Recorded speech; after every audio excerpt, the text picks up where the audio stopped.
Il mondiale per club rischia di saltare oppure no? I potenti del calcio mondiale continuano a dirci di no, continuano a dirci che è tutto ok, che si farà, ma in realtà, come vi dico da tempo, con questo grande torneo c'è più di qualche problema davvero e c'è più di qualche problema che viene un po' taciuto, di cui si sta parlando secondo me troppo poco.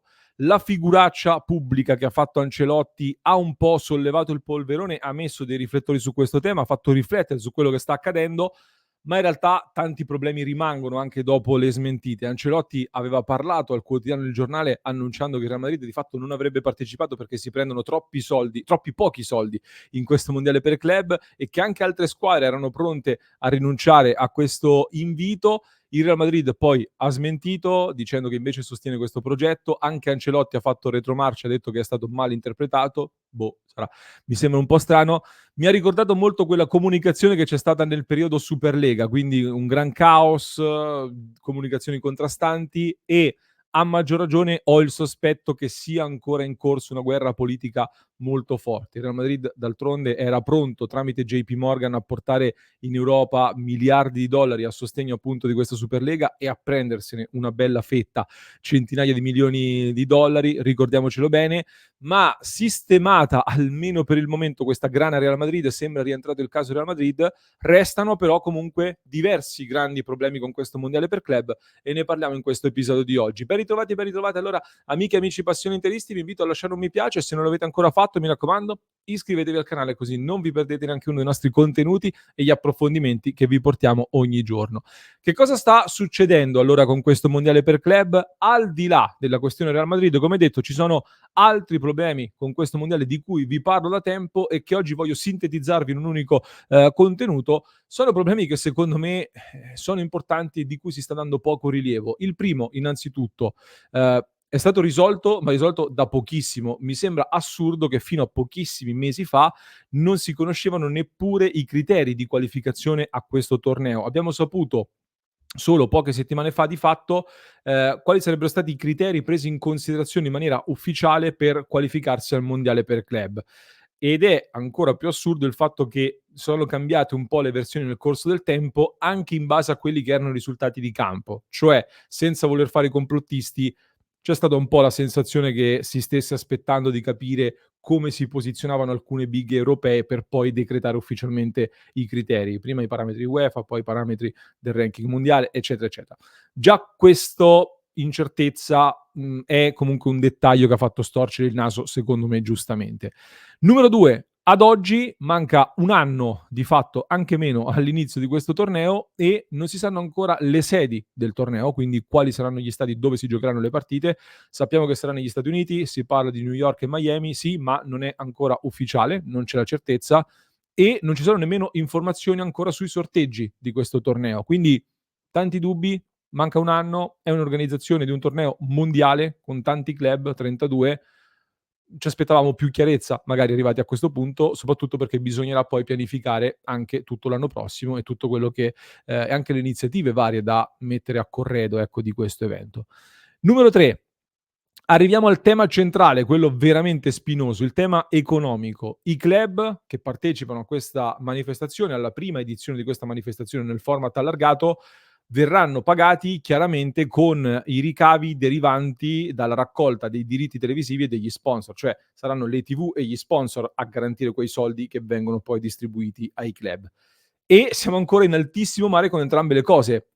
Soprattutto dei diritti televisivi ne abbiamo parlato più volte, si prevedeva un maxi incasso faraonico da 4 miliardi di euro per trasmettere appunto queste partite con i broadcaster che avrebbero portato 4 miliardi di dollari, anzi, alla FIFA. Al momento c'è solo Apple con 1 miliardo poco più messo a disposizione, quindi un quarto di quello che si era preventivato. Si era parlato di possibili annunci un mese fa di nuovi accordi, non se ne è saputo più nulla, non ne sappiamo più nulla. Al momento i diritti sono andati ad Apple per poco più di 1 miliardo e siamo ancora in alto mare. Così come quarto punto, anche per la raccolta di sponsor. Si è parlato anche qua di possibili annunci, non sono arrivati, si prometteva una raccolta straordinaria che anche qua a quanto pare in questo momento è indietro. Quinto punto, anche qua a me sembra paradossale, ma ad oggi non si sa ancora come verrà gestita la situazione contrattuale dei calciatori. Che cosa intendo? Il mondiale per club si giocherà tra giugno e luglio. Il 30 giugno c'è la famosa scadenza, scadono tanti contratti e ad oggi non sappiamo ancora come ci si dovrà comportare, come ci si comporterà con i giocatori in scadenza al 30 giugno. Per esempio, ad oggi l'Inter avrebbe Acerbi e De Vrij che possono iniziare il mondiale per club e poi a metà mondiale per club devono andarsi. O anche Dumfries, per esempio, attualmente, o addirittura anche Simone Inzaghi, nel momento in cui sto registrando, non ha ancora rinnovato ufficialmente, quindi potrebbe allenare l'Inter le prime partite e poi se l'Inter va avanti deve andarsene. È chiaro che una soluzione la si può trovare, ci sono delle possibili deroghe, c'è l'esempio recente del periodo pandemia, in quel periodo lì è stata data la possibilità di fare delle deroghe, di prolungare anche solo per brevi periodi i contratti in quella situazione là. Visto che quella però era una situazione straordinaria, fuori dall'ordinario e di emergenza, ecco questa è una situazione prevedibile, prevista e anzi programmata che dovrebbe essere gestita un po' meglio e non in una situazione di emergenza e quindi credo che un annuncio o comunque una linea guida sul come gestire queste situazioni debba essere presa in considerazione un anno prima di questo evento, perché l'Inter, così come altre squadre, stanno pianificando il mercato di questa stagione adesso, stanno costruendo la squadra che parteciperà al campionato, alla Super Champions, alla Supercoppa italiana, alla Coppa Italia e al Mondiale per club, la stanno costruendo oggi, non la costruiranno a giugno prossimo in quei giorni lì e quindi sarebbe giusto secondo me andare a decifrare, a delineare questa cosa ora, in questo momento.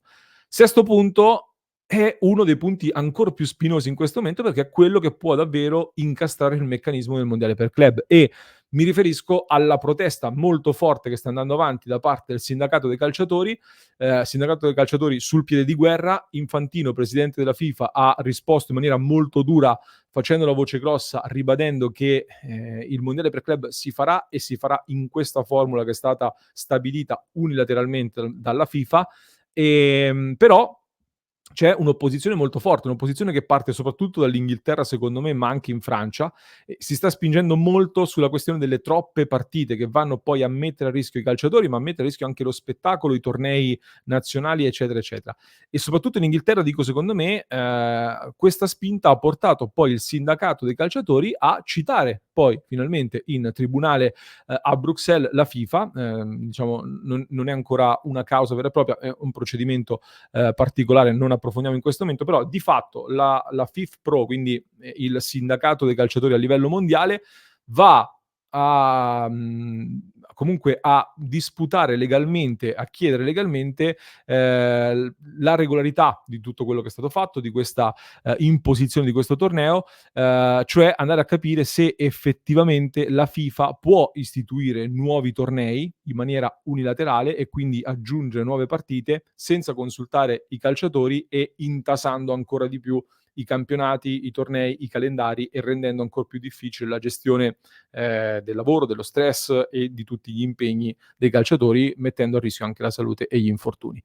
La cosa da tenere d'occhio secondo me in questo senso, un dettaglio non così dettaglio, è che si sono affidati in questo dibattimento legale, ecco, in questa causa, allo studio legale ormai famosissimo dove c'è Jean-Louis Dupont, cioè il legale che ha portato alla celebre sentenza Bosman prima che ha rivoluzionato di fatto il calciomercato e anche alla recente sentenza sulla Superlega che rimette un po' in discussione il monopolio dell'UEFA e probabilmente nei prossimi anni porterà ad un'altra grande rivoluzione. Quindi è un avvocato che ha cambiato già il calcio e probabilmente lo cambierà ancora, quindi attenzione.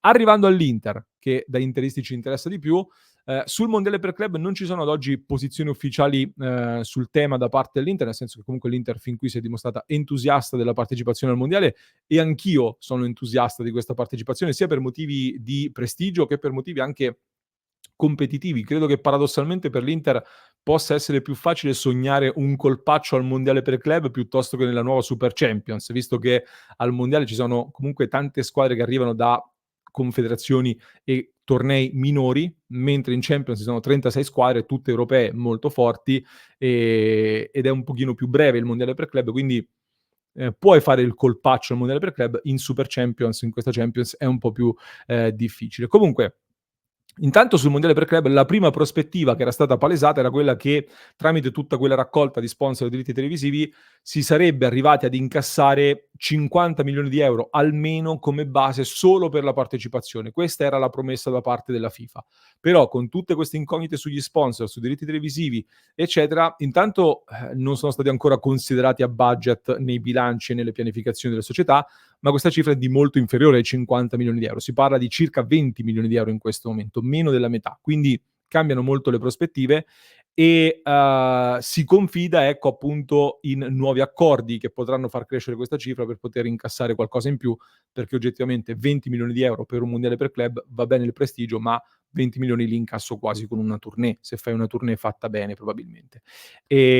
Immagino questa cifra, ci sarà poi il tema anche di come metterli a bilancio. Ecco, nel momento in cui ci sarà più chiarezza, credo che può essere una possibilità mettere a bilancio, in questo bilancio 24-25, la parte relativa alla partecipazione al torneo, quindi la base, sicura, certa che avrai a giugno sostanzialmente. Mentre nel 25-26, il bilancio successivo, sposti il residuo, tutto quello che arriverà in più rispetto alla base fissa. Però vedremo.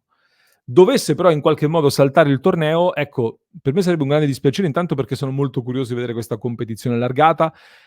L'Inter perderebbe, ragionando solo in ottica Inter in maniera egoistica, l'opportunità storica di partecipare ad una nuova grande competizione come una delle fondanti, magari comunque una delle partecipanti appunto alla prima edizione di questo senso. Perderebbe una vetrina molto importante come il mercato degli Stati Uniti, dove soprattutto con Oaktree l'Inter punta a svilupparsi, quindi sarebbe un peccato, ecco, anche da un punto di vista dello sviluppo in un'area commerciale dove l'Inter può crescere molto. L'unico vantaggio che vedo io eventualmente sarebbe quello di decongestionare un pochino il calendario, come detto, cioè poter preparare la stagione 25-26 al pari degli altri e delle altre rivali, nel senso che potenzialmente l'Inter si ritroverebbe a giocare il mondiale per club quando le tue rivali staranno già iniziando la preparazione estiva della stagione successiva, quindi sarai inevitabilmente in ritardo rispetto alle altre. Però ecco, meglio essere in ritardo per giocare il mondiale per club piuttosto che perché manca programmazione, ecco. A questo punto però, come dicevo, come accennavo prima, si aprono anche delle discussioni secondo me sul tema mercato, nel senso che il mercato di gennaio e di quest'estate potrebbero essere gestiti nell'ottica quindi di programmare qualcosa in anticipo, perché come dicevo la squadra per partecipare anche al mondiale per club la dovrai comporre prima, non a giugno 2025, ma tra questa finestra di mercato e molto più probabilmente quella di gennaio. Quindi anche il mercato di gennaio, in base al mondiale per club, secondo me potrebbe avere delle novità e un'attenzione particolare. Vedremo. Al momento la posizione della FIFA rimane estremamente netta, nel senso che si continua sulla linea del lo facciamo e lo facciamo così. Tutto fa pensare che anche questa uscita del Real Madrid, queste voci e questa battaglia legale sia più che altro una mossa per cercare di mettere pressione alla FIFA e ottenere ancora più soldi per questa manifestazione.